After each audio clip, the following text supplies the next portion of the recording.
जे एठी राष्ट्रपति शासन लागू करा जाऊ ओडिसा रे गणतंत्र आउ एठी नाही आईन श्रृंखला संपूर्ण भाव में विपर्यस्त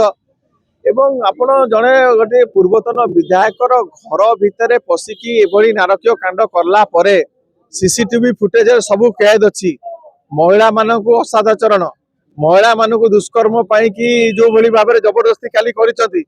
महिला मानकर उपरे जो भली भाव में महिला माने बाथरूम रे थिले ताको भितर बाथरूम रे पशिकी ताको ऊपर बलात्कार उद्यम करा जायछि ता परे भी यदि कार्यानुष्ठान ग्रहण करा जीवनी आ सेमाने बसिके ड्रामा करचंती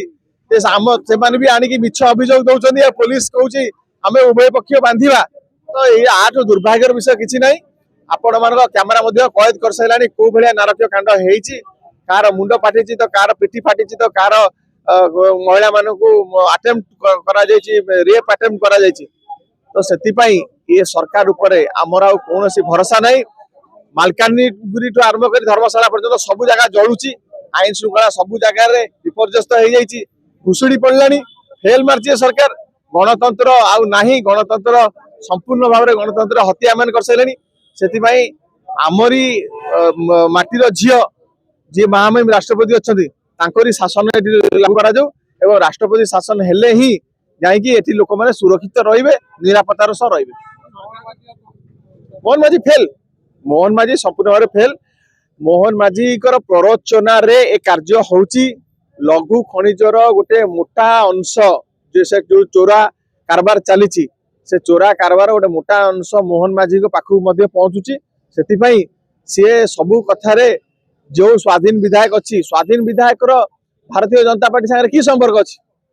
कहीं सब कथार ये श्रेय दौरान उपनिर्वाचन जीता है कहले जे से अमुक